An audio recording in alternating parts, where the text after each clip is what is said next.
It's a new year. 2023 is here. Putting on my list of minis. Newsies and let's cheers. Let's talk about the future. Let's talk about the past. Time to get on the Not Your Average Joel podcast. Welcome back, everybody, to another episode of Not Your Average Joel.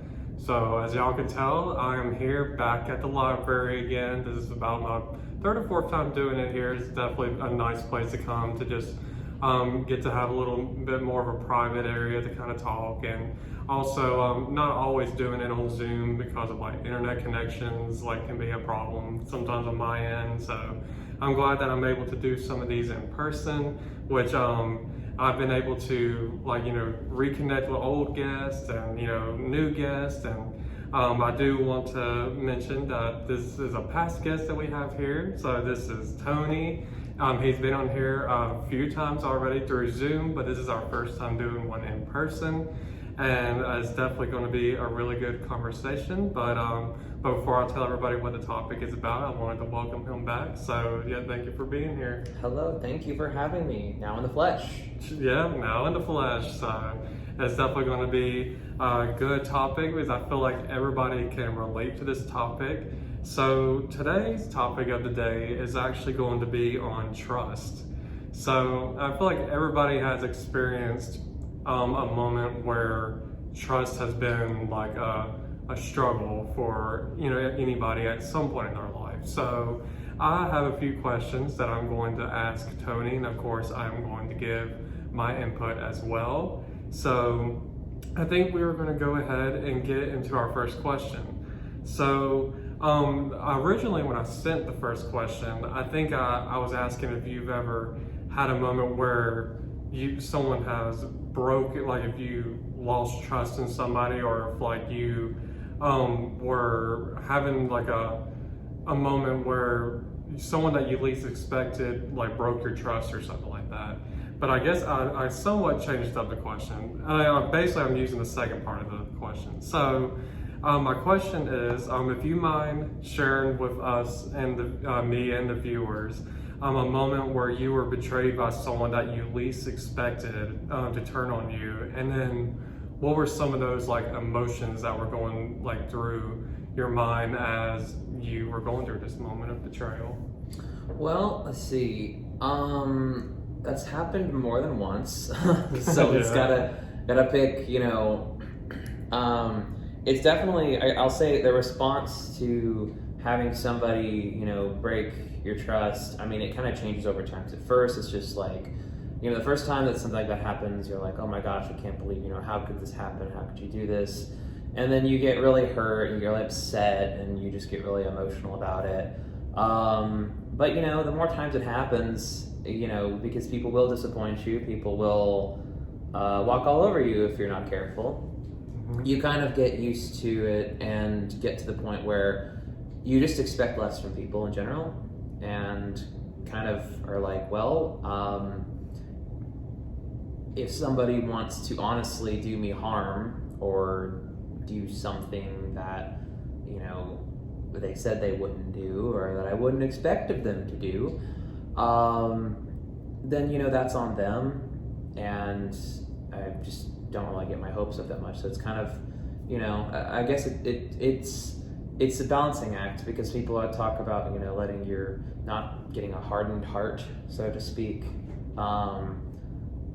Being vulnerable to trust somebody is very much a balancing act, because it's you can't invest so much of yourself in another person within, certain boundaries, or just, base your worth or your ideations about that on whether people say or think or do. So I can think of one example off the top of my head. I'd actually gotten a friend a job, and this was somebody that we'd only we were kind of new friends, but we had a lot in common. We had a lot that we had shared and could relate, and it was fun. The idea of like, okay, cool, I'm gonna have a coworker, because you have coworkers and you have friends, and it's typically best to not overlap that too much or do so with caution, just because you don't know, like, your coworkers are there, and that could, if you have a falling out with them, that could cost you your bread and butter. True. So and then even if it doesn't, that's still more, if you have workplace drama or whatever, that can continue on, and it's like, oh, well, I can't just not see this person anymore, they're my coworker kind of thing.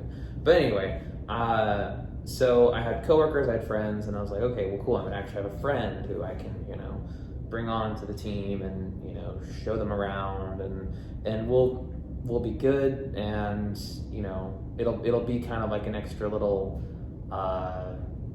like relief, like, okay, cool, somebody's got like these inside jokes or knows what I'm talking about, and other things. But I guess I had made the mistake. I had assumed that because I knew this person, and we had so much in common, coming from similar technical backgrounds, and seeing how devoted he was to learning the sort of stuff that, because we both obviously studied computer science. Well, this person was like self-taught, and so like he was, to me, I was like, well, cool, if you can do that, then I'm sure you can handle a job where I work at.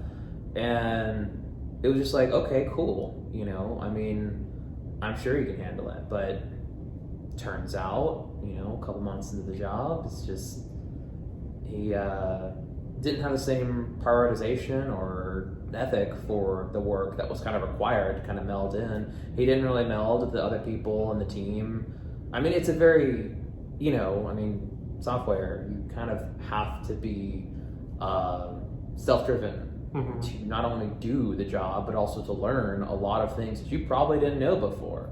And there's going to be errors that come out of nowhere that you're going to have to, spend half a day or a whole day sometimes investigating. It can be very frustrating.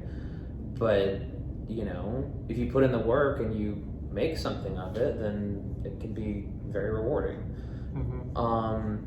And I just assumed that because, we had clicked so well right off the bat that, that would be his approach to it too.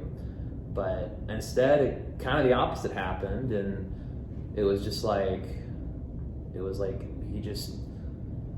things were getting worse and worse, work-wise, and other people were starting to notice, and I was like, okay, well, this started to make me look bad. And, by the time it was like we were about to be finished with like a big project that he and I were both working on together for several months.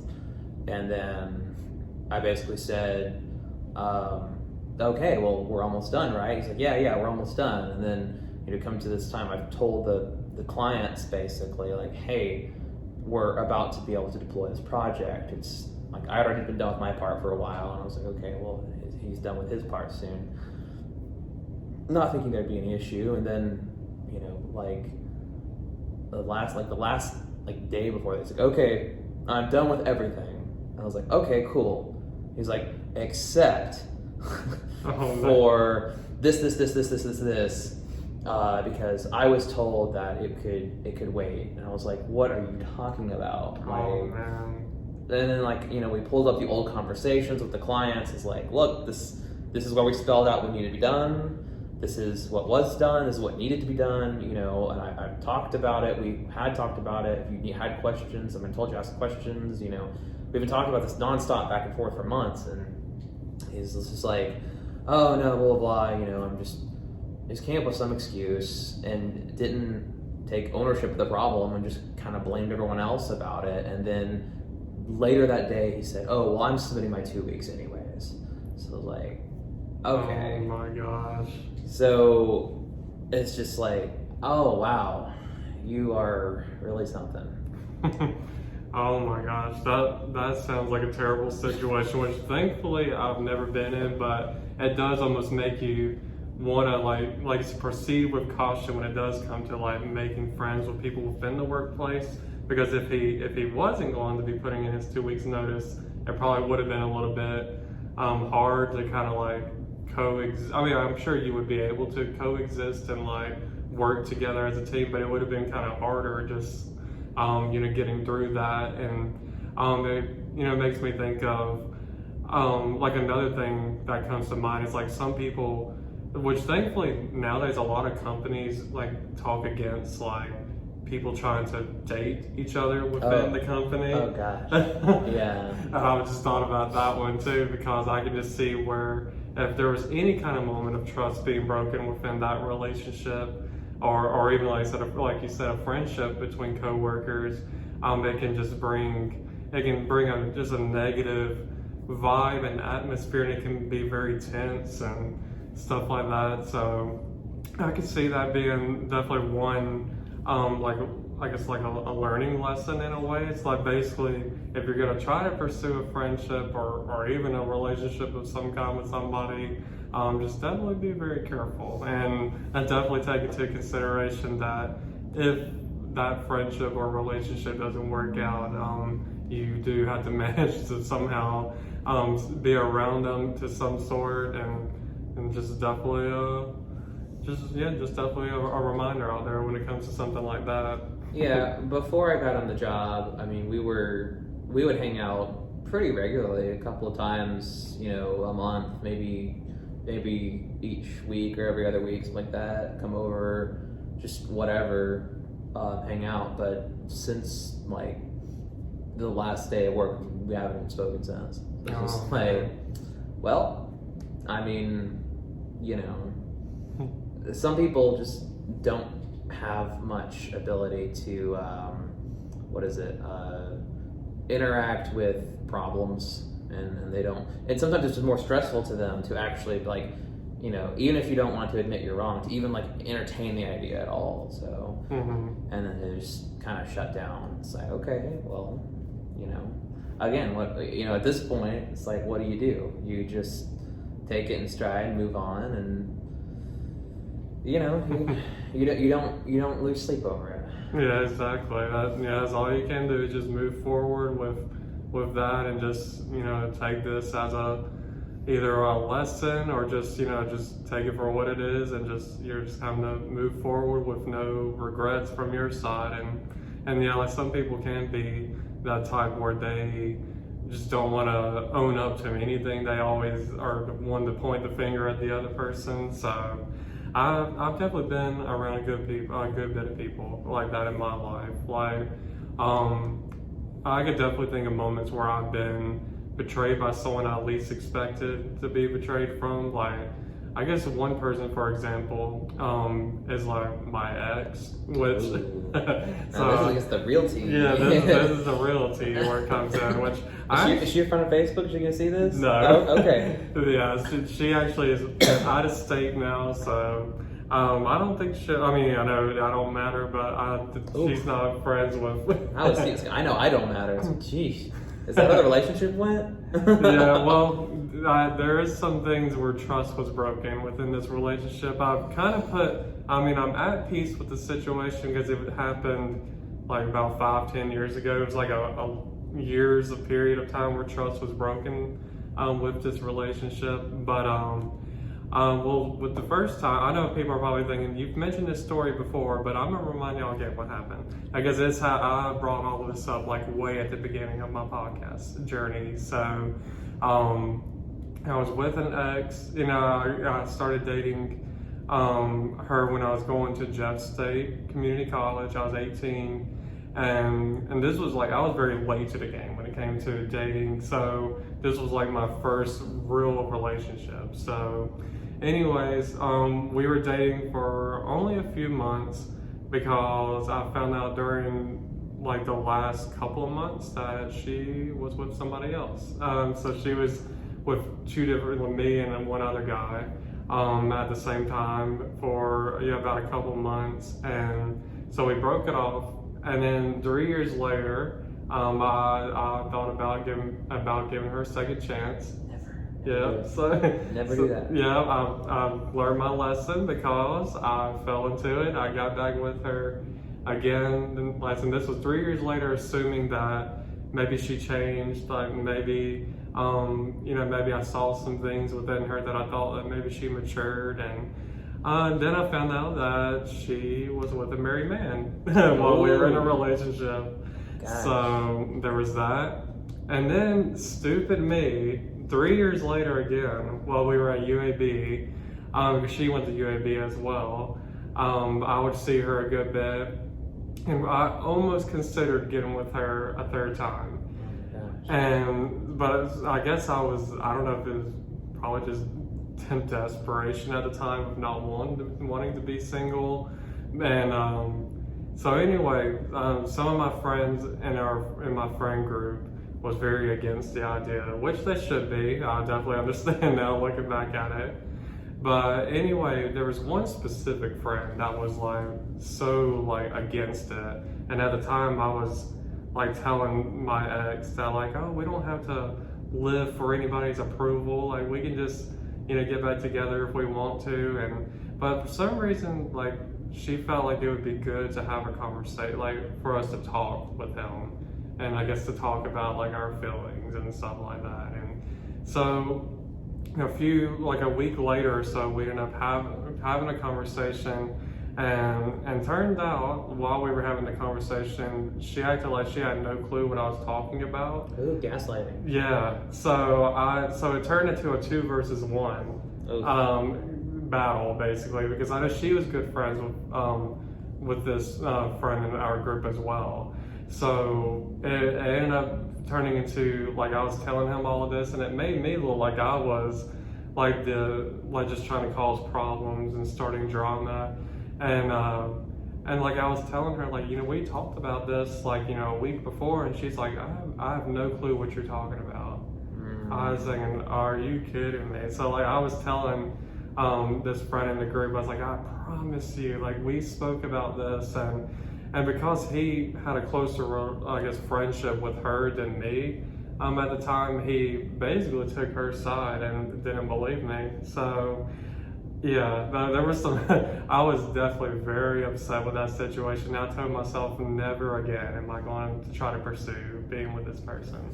The way I've heard it is that whenever you break up with someone, if you ever decide to get back with them, because it does work for some people, apparently. I always take that with a grain of salt. Whatever issues caused you guys to break up in the first place will still be there, and you'll get a reminder of them, and either you will address them and find some way to move past them, or it will do what it did last time, which was take its natural course, and it's just the same thing will happen. So yeah, that sucks. Yeah, so I definitely learned a lot about trust from that situation. Just not falling into those same patterns of trying to give somebody another chance, especially within a relationship.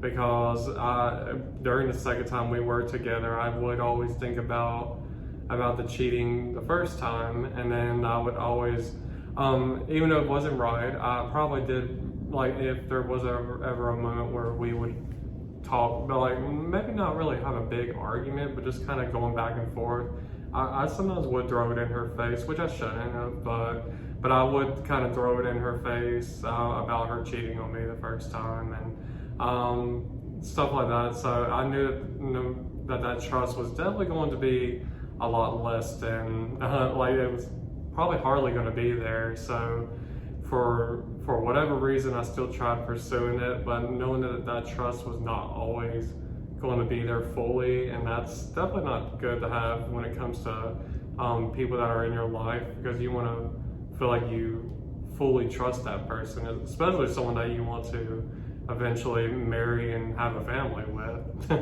Yeah, I feel like that's kind of one of those things where it's if you or the other person can't get past that kind of mental hurdle, you're never going to be able to have a true, open, honest, relationship. There's always something you're holding back over, or something that you're not, you don't feel like you can address this sort of thing. It's kind of I think the two big things, this is getting off topic, it's not really about trust so much, but the two big things I've heard about with couples that you cannot, like, couples just cannot get past is like political and religious views. Like, one or both of those you've got to be congruent on. Otherwise, there's just always going to be something to fight about. That is true. And, you know, I feel like, you know, getting back on the topic of trust, it's like, you know, if there was some sort of something that caused you to fundamentally question your trust of this person, then, you know, that could be just as big of an issue. And it's like, well,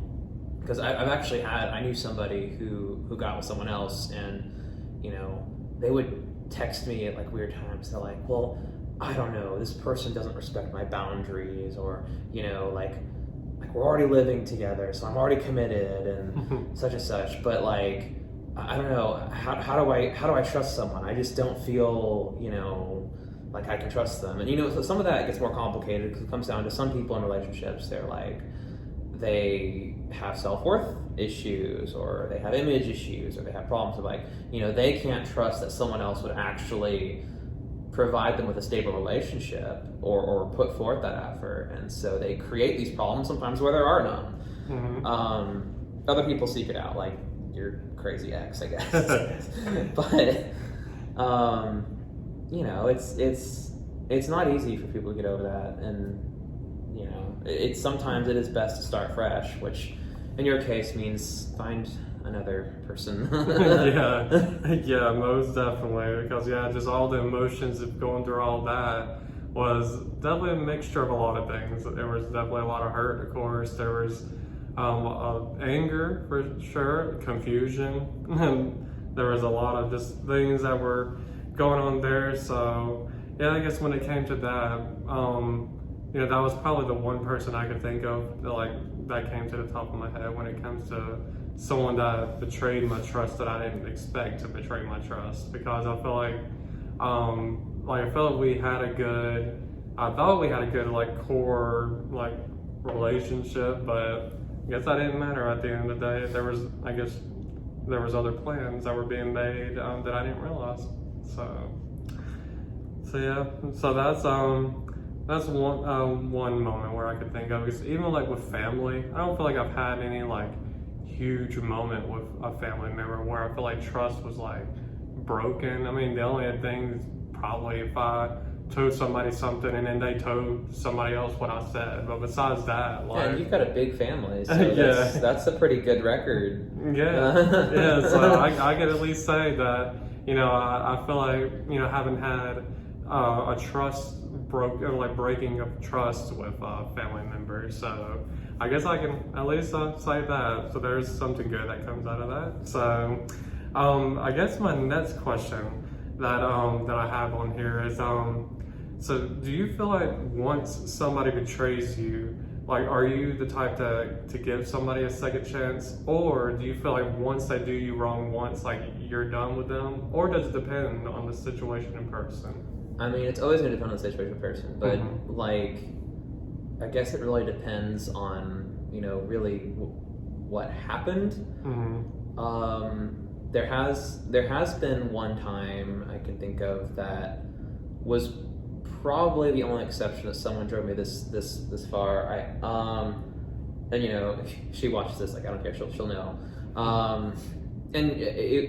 So I had this friend online, and I still do. We are friends to this day. I mean, we just talked the other day, caught up on the phone.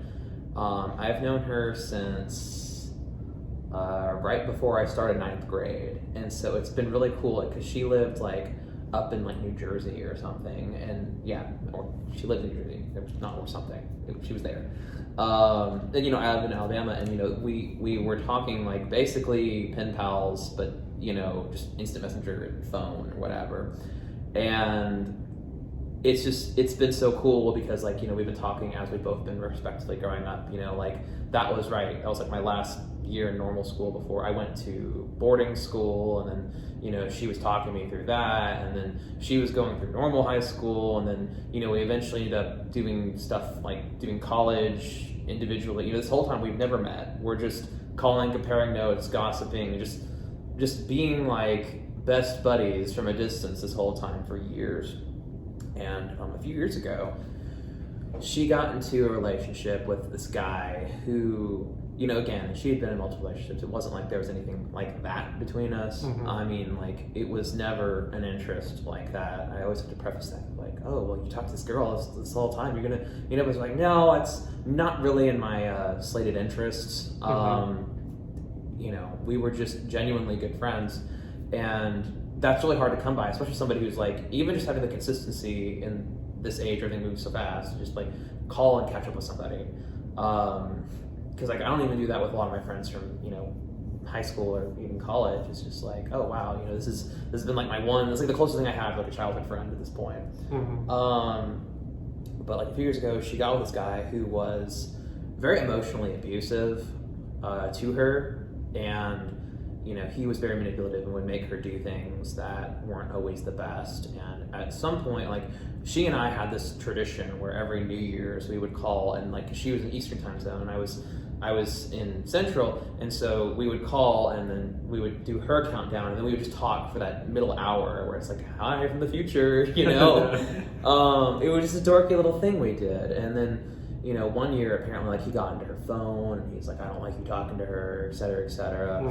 And it ended up like, you know, he had coerced her to basically like call and harass me and call me names and stuff like that, which is stuff that, you know, at the time it's like, on one hand it's like, oh, I know she doesn't mean that, but on the other hand it's like, well, she keeps doing it. Yeah. And that was another thing, you know, it's kind of like betrayal of trust, where I got really emotional, really upset, really, you know, hurt, because this was somebody who I was really close to, who was now basically being turned against me by this third party.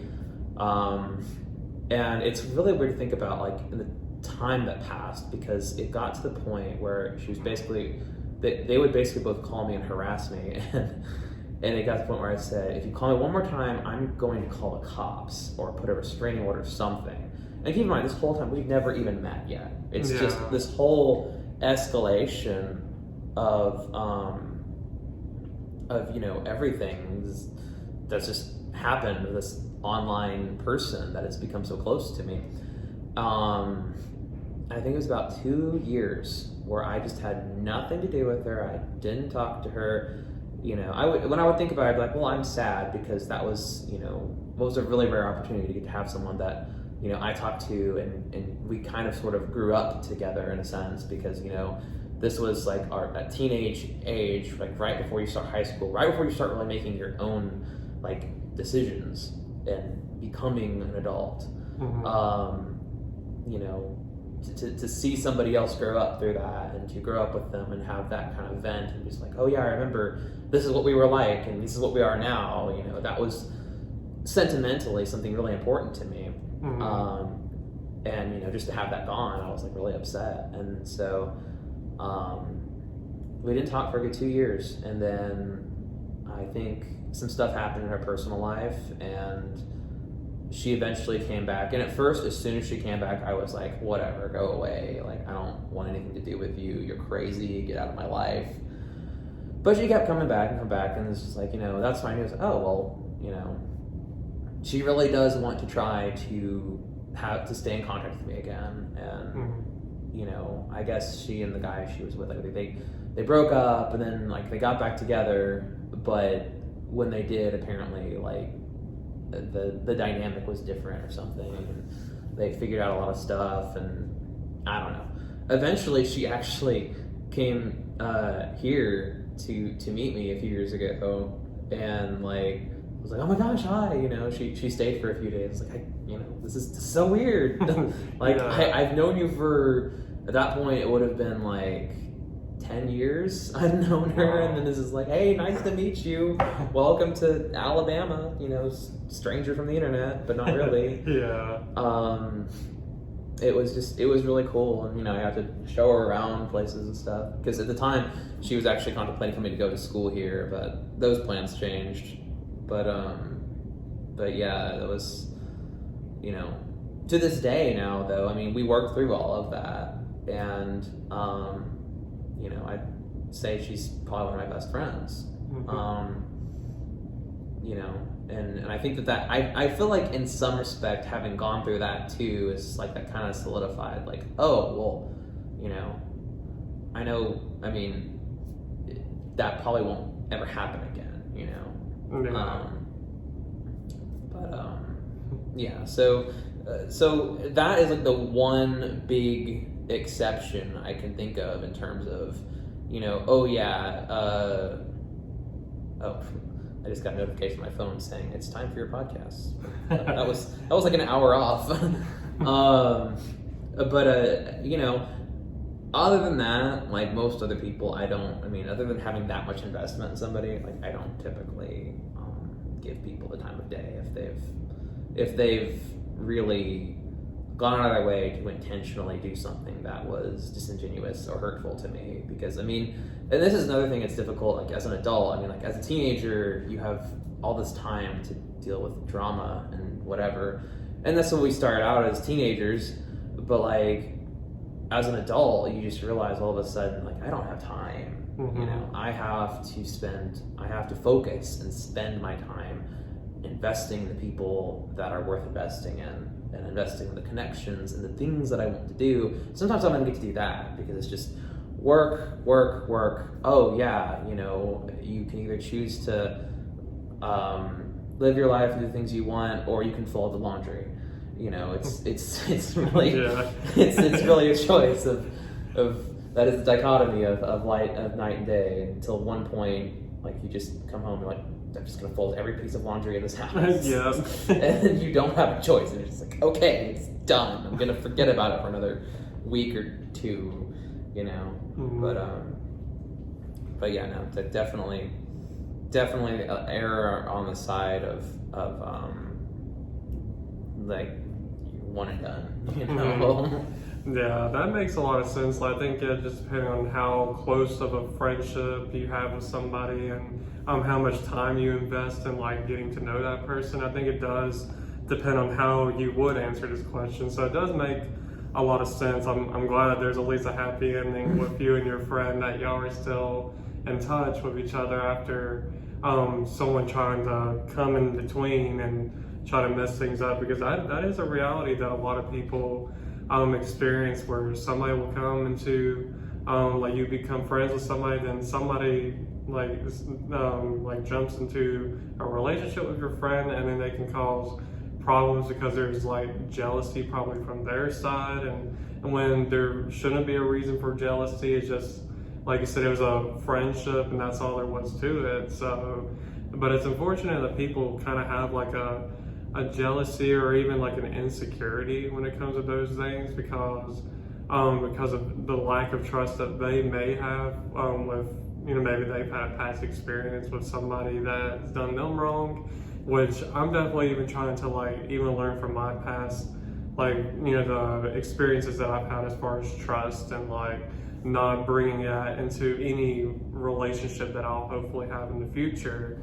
You know, not trying to question every single thing that somebody does, you know, like whoever I'm dating. So, you know, I'm just trying to even learn out of that, and like not try to eliminate people out of my future, you know, maybe future spouse's life, you know, that they were already friends with, especially. So, yeah, I can see where I can think of two situations where I feel like I've had a moment where I got through it and like worked through it with this person, and then I can think of another moment where like I was definitely like good and like done with people, especially on like social media. It's like really easy to get rid of people. Like even if I went to school with somebody and maybe they may, I don't know, they may say something like to me that could be ugly or something like that, I can just, you know, get rid of them and just be done with that.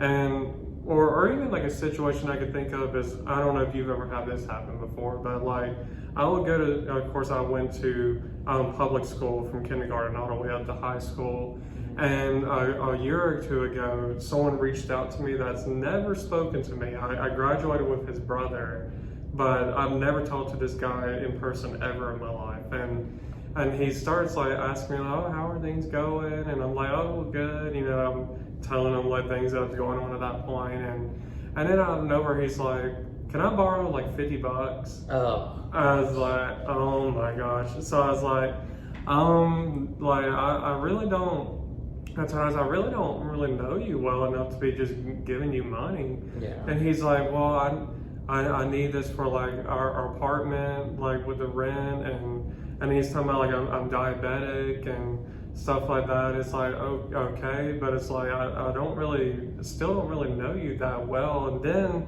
I found out he was reaching out to everybody else, like a few other people I was going to school with as well. Yeah. And he just kept on like messaging me, and I ended up going ahead and giving him like just $20 or something like that. And he's like, all right, well, I'll pay you back. And I already knew I wasn't going to be getting that money back, but I was giving him the benefit of the doubt that I was thinking maybe he will actually like be a man of his word and actually give me the money back once he gets paid.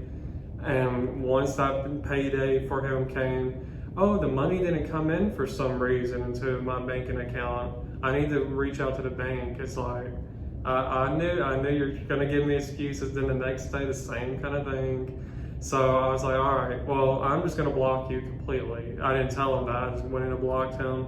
And then he found me on like Instagram, like as I blocked him on Facebook. But like 2 years later, he found me on Instagram.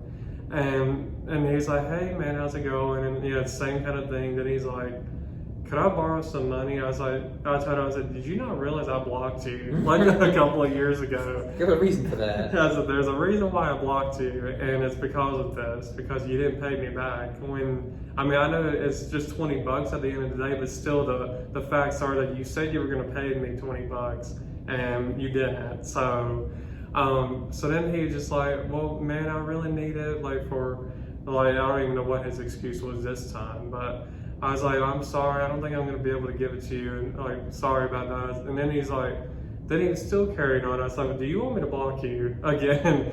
And he still carried on, so I had to block him again. So I need to look at my other social medias because you never know, he may be reaching out again later on down the road. So that was someone that I feel like I could easily get rid of because it's someone that I knew like his brother from school, but I didn't really know him. So I was like, okay, well, I'll never trust this guy, like, coming around me, I've seen him in person from a distance. Hopefully he hasn't seen me because, afraid one day he's gonna approach me, but I'm just gonna have to be real. It's like, I'm not giving money to someone I hardly know, so.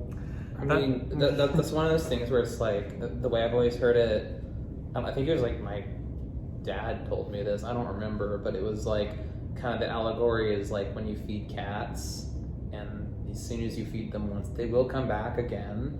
And it's kind of that same thing, and it really sucks because to the point of trust, it's really almost impossible to be genuinely nice anymore.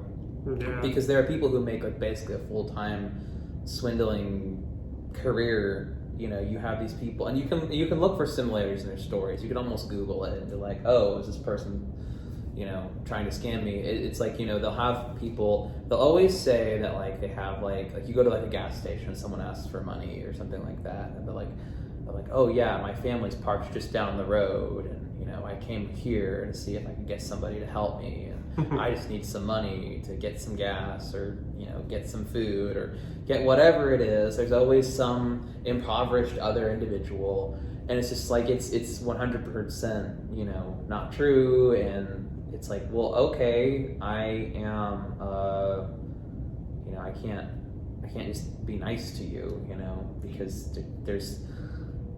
it's like you have a higher chance of this person just trying to get your money, and that's it. Mm-hmm. And so it's like, okay, well, I can't even do a good thing anymore.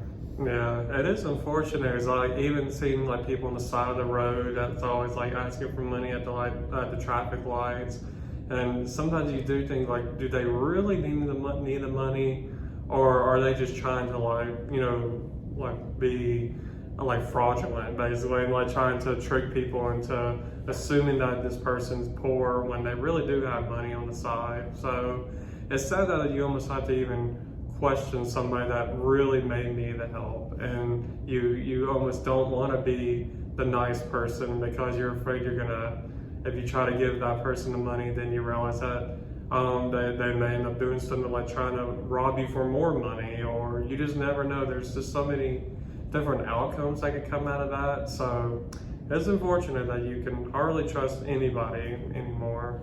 Yeah, I mean, these days, the modern day equivalent of that is cryptocurrency scams. Oh, yeah. If anybody ever approaches you when you talk about cryptocurrency, it's just like, no. It's just like, let's just not even have this conversation. Yeah, I've had that conversation way too many times with people, even from school.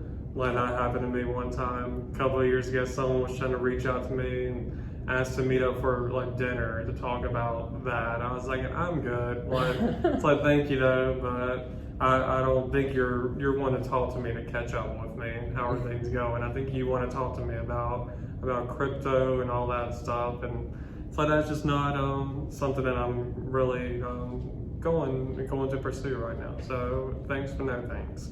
Yeah. But I guess like another like quick moment I could think of where I feel like I had to give someone a second chance.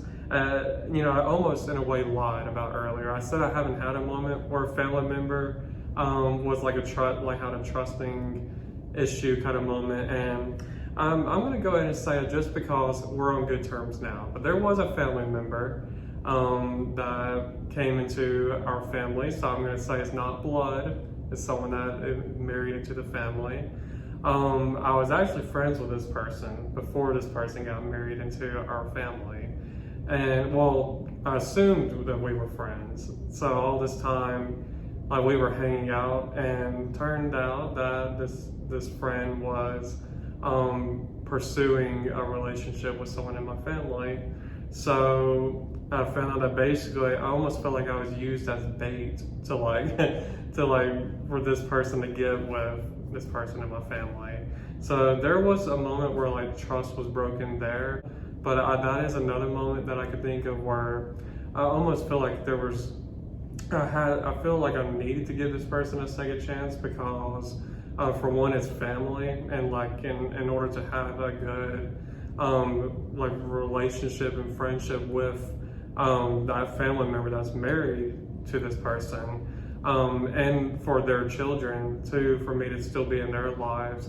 That I needed to get along with this person. So it took a long time, but probably took probably really even a decade for things to really get good with us. I feel like it was always an up and down kind of thing. And I definitely understand the whole family drama thing. I mean, I have some stories about that, but they didn't all have happy endings.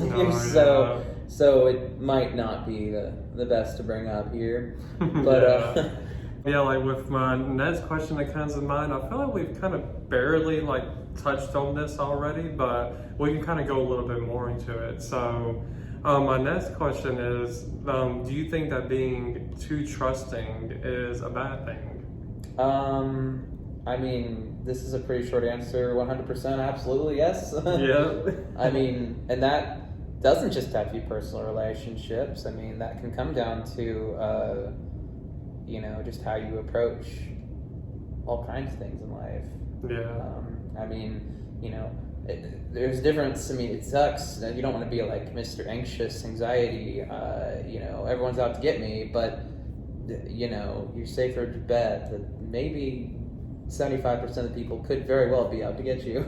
Yeah, that's very true. So learn to protect yourself and stay 100% vigilant and don't rely too much on one person unless that is your designated person. Yeah.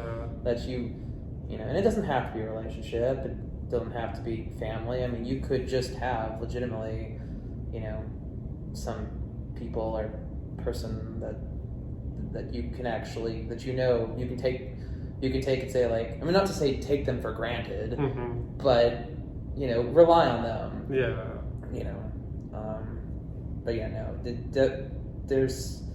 I am of the belief that trust and respect are things that are earned. I don't think that we inherently owe anything to anyone. Mm-hmm. And it can come off as callous and harsh, but I'd rather be perceived as mean and unyielding than to be perceived as gullible and stupid. Yeah, that's a good point to make. That I feel like you almost do have to look at people like you have to perceive with caution with anybody and everybody. Really, that there's always those moments where even the closest people in your life, sometimes you even have to like it's unfortunate that we do have to really question like things that people may bring up, even people that we're close to. So there are definitely moments where I feel like you can definitely be a little too trusting, and then it backfires on you. I've definitely learned that a little one too many times, and especially with people that were close in my life at one point. So, and even just with people in general, like you just never know like what people could do in a moment of time, like where it just seems like, at one moment you feel like things could be calm and peaceful, but then out of nowhere things can flip upside down in like a second. And like one example I could think of is like I feel like public places, like I feel like I'm not as like trusting that like I'm going to be safe in a public place. You're not really that safe in your home either. Anything can happen anywhere. But I guess I think of like with public places, it's like an example, like at the Galleria, at the mall.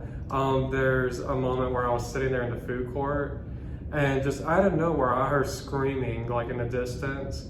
And I already assumed that there was like somebody like in there with a weapon.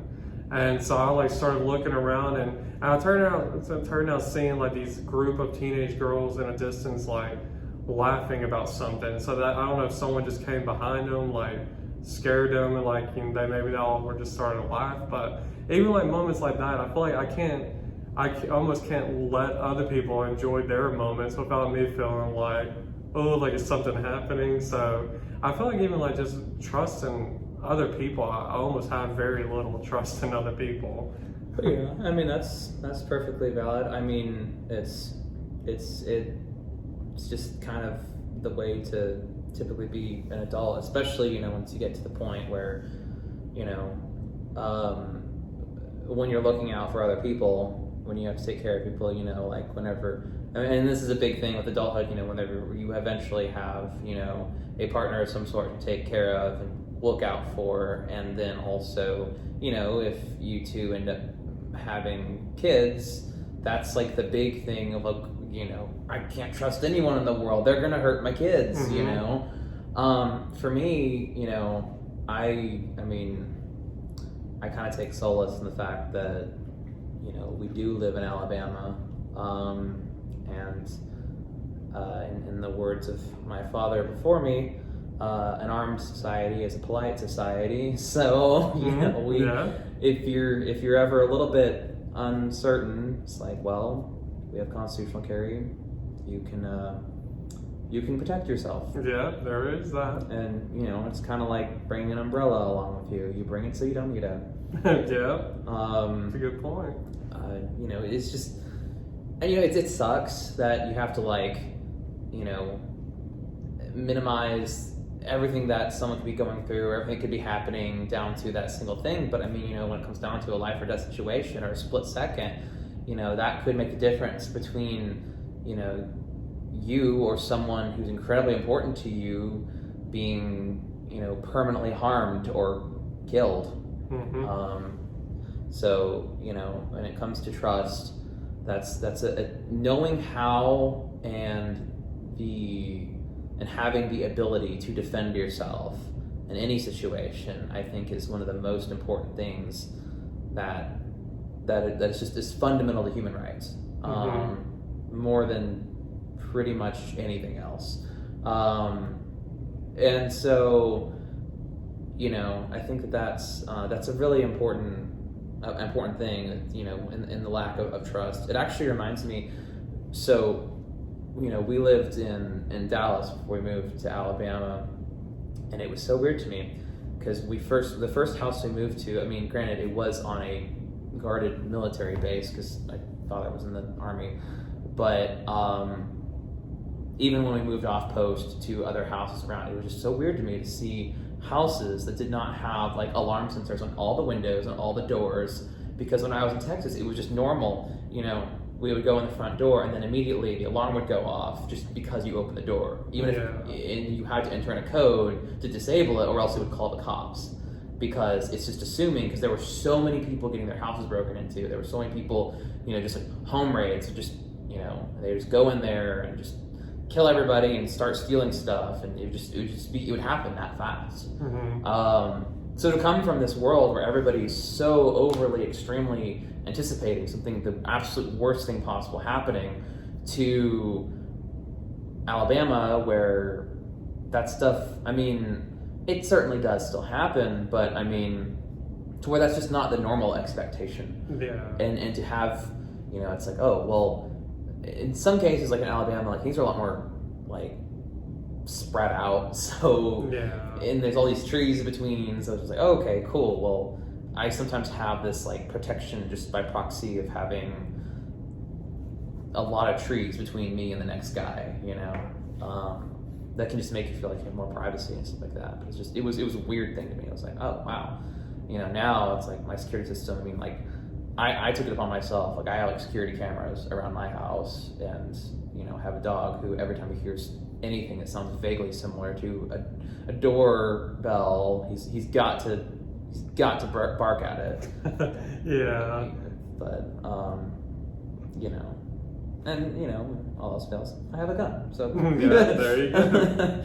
So if you're ever worried about that public spaces, that is my first recommendation. Yeah, that is a good thing to bring up, that there are different opportunities where you can protect yourself in one way or another, whether it's in your home or in the public place. So that is a good thing to bring up. And I even think about, as you were talking about, like how you were living in Texas, and even just the alarm would go off just by coming in. You would have to turn it off before the cops show up, or before they even are alerted to come show up. But I was just thinking about how, my parents, of course, at the time, they were living, they never even had to consider like locking the door at all. Like they could just leave the door unlocked. But like now, that's like the first instinct that like I think of as soon as I come in the house is lock the doors and stuff like that. So I was just thinking about how, I guess just because of how much, crime has gone up probably, or just how there's just a lot less trust that unfortunately comes with today's world and all. I just think, just thinking how different that is. It's, it's interesting. I just thought about that when you brought that up. But yeah, so that's, it is unfortunate, but at least there are, like you mentioned, some different things that we can do to better protect ourselves, to feel more comfortable with being out in a public space and stuff like that. So I guess my final question that I have for this topic is, have you ever broken someone's trust? And if so, how did you manage to gain that person's trust in you again? Well, this is one of those things where it's like, I'm sure I have more than I even,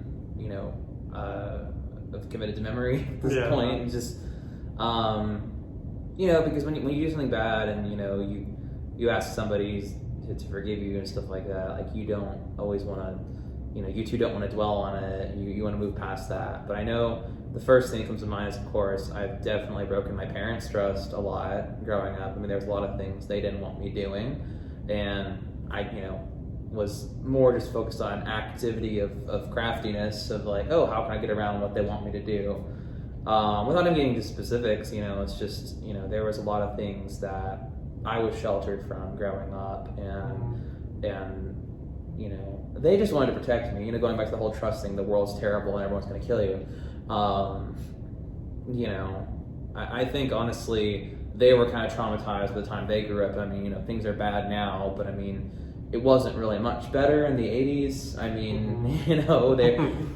Everything was just scary, and then you had, you didn't have, today at least you do have, we are in the information age, you can kind of dispel some of the crazy information floating around, because information can travel so much faster, and if you really just don't know, you can go down a rabbit hole and research something and practically become an expert, if you really want to, without any kind of gatekeeping information, or you can come to the library and learn to read about it, whatever it takes.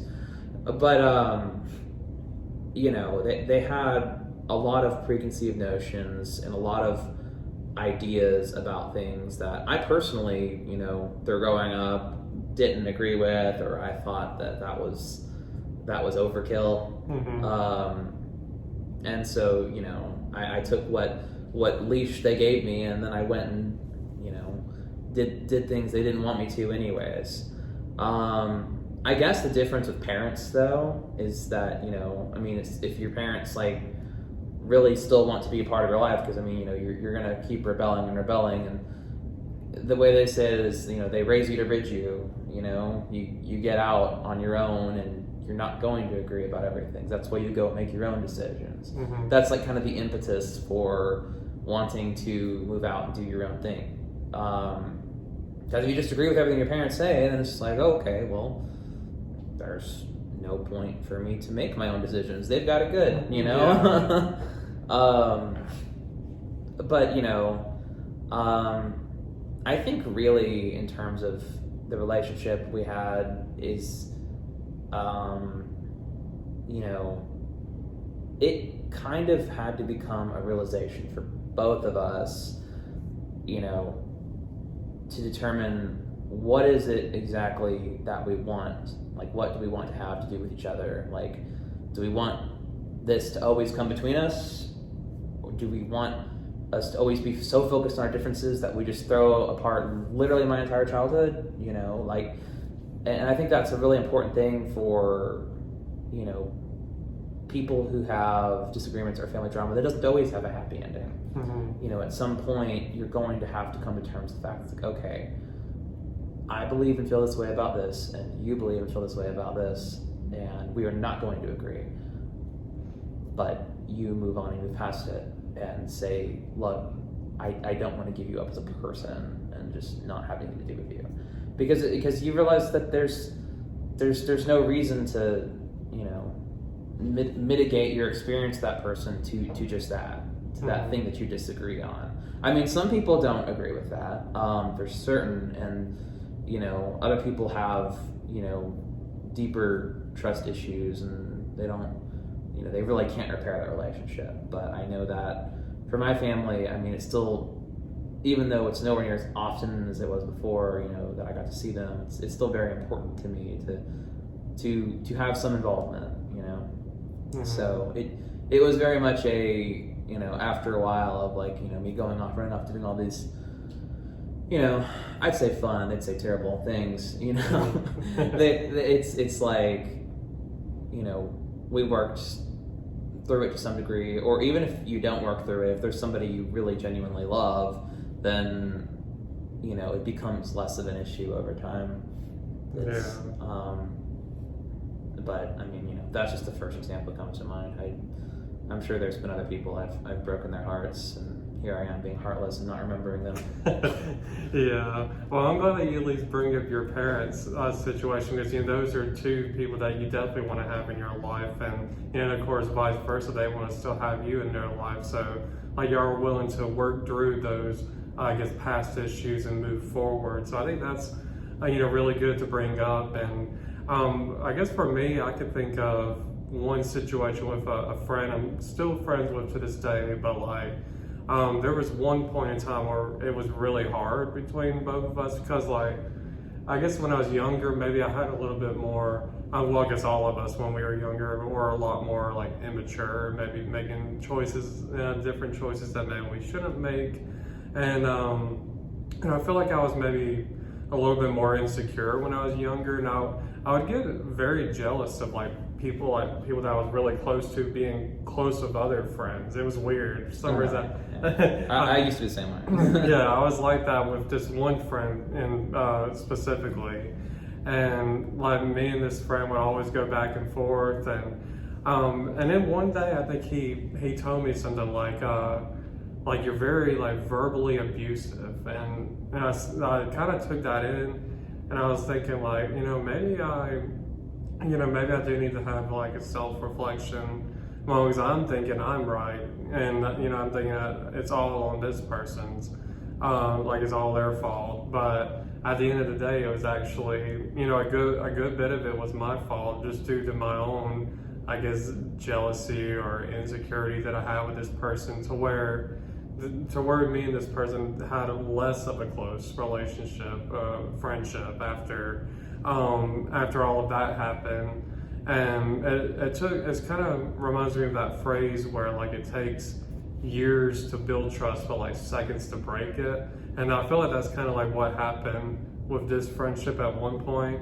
But it's a lot of what got back to where I think we have trust in each other again as friends is, for one thing, time. Like when I say time heals all wounds, I feel like that is very true, where just kind of having like a break and like space from each other, and then just also just being able to talk about it, and then once we resolve the issue, just leaving it in the past, like you said, don't dwell on those kind of things. So I think just really having like a true like forgiveness for that person without throwing it in their face, in the future whenever you get into another argument or another situation. So I think it just took a lot of just time to, and almost like just showing more than saying that I'm going to try to do better, but like I guess actually putting it to action, like, because actions, speak louder than words. So I'm just thinking, how can I show this person that I care about them, and, and that I'm going to try to do better. So I think just doing a lot of self-reflection and just actually trying to do better on my part, and realizing that there's improvements that I can make, and here I am now, years later from that situation, and I feel like I'm on the better side of things. But unfortunately, it doesn't happen for everybody with those kind of situations. But I'm glad there's at least, I guess, a happier ending in my case, and even with your case with your parents too. So that's definitely good. Yeah, I mean, and there's, you were talking about like saying sorry and making the effort and action speaking louder than words. I remember there was something that somebody said, I don't know, it was like, I used to be in private school, and we had I guess they were like mini sermons or whatever. It was like chapel, I guess. And I just remember one of them stuck out to me. It was talking about, even if it wasn't like in the biblical sense or anything like that, it was like, when you say that you're sorry, it was basically saying you need to remember it's always sorry for something. Sorry for what? What are you going to do, and what are you going to turn away from doing? So if you're not sorry, then don't say you're sorry. And if you're sorry, then you need to do something about it. Just saying you're sorry by itself doesn't mean anything. And so that's one of those things where it's like having to come to terms with whether it's someone who broke your trust or you broke their trust. Just like, okay, well, if they're saying they're sorry, what's going to change? Something's got to change. And that's really hard for, I think, anybody to really commit to. But yeah, I mean,